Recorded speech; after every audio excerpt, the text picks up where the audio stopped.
On va vous raconter une histoire qui lie Nicolas Sarkozy et Mouammar Kadhafi, une histoire d'amour, une histoire de haine qui va aboutir à la mort de l'un d'entre eux. C'est pourquoi on a voulu faire une BD qui est le plus possible au ras du réel. Pour la première fois dans l'histoire de la République, la justice a mis en examen un ancien président, M. Sarkozy. Il est accusé d'avoir été corrompu par un dictateur étranger, M. Kadhafi.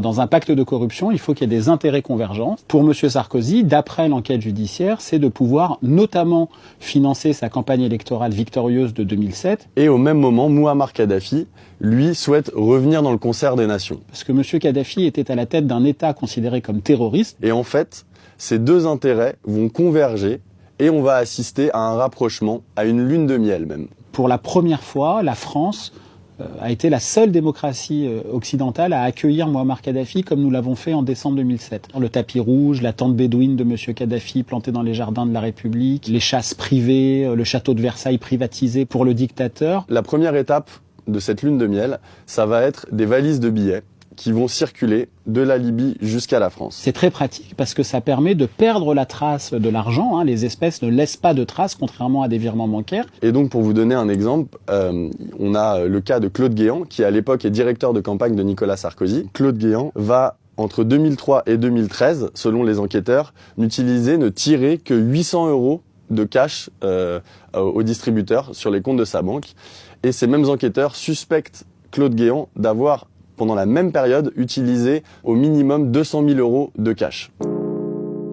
Ce qui s'est passé, c'est que Kadhafi a commencé à énerver, on va dire, tous les intérêts occidentaux, principalement les Américains et les Français, en annonçant qu'il voulait mettre la fin à l'hégémonie du dollar et du franc CFA en Afrique et en créant un dinar or, en lançant un satellite pour en gros court-circuiter les opérateurs occidentaux. Il avait promis qu'il allait acheter quantité d'armes, des avions, des bateaux.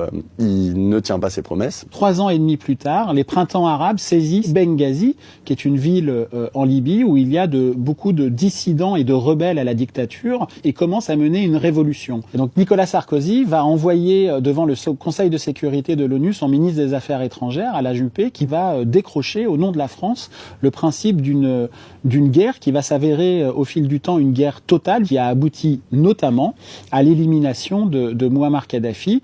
Dans cette affaire, il y a eu des morts, notamment l'un de ces personnages clés qui est Choukri Ghanem, l'ancien ministre libyen du pétrole, qui a été retrouvé mort flottant dans le Danube à Vienne. Et cet homme avait des preuves de cette corruption puisque dans ses carnets personnels, il avait même inscrit que selon lui, son pays, la Libye, ne donnait pas assez à la France pour pouvoir orienter sa politique. Alors aujourd'hui, il y a plusieurs personnes mises en examen. Le principal mis en examen, c'est Nicolas Sarkozy lui-même, qui est mis en examen pour corruption, recel de détournement de fonds publics et financement illicite de sa campagne électorale en 2007.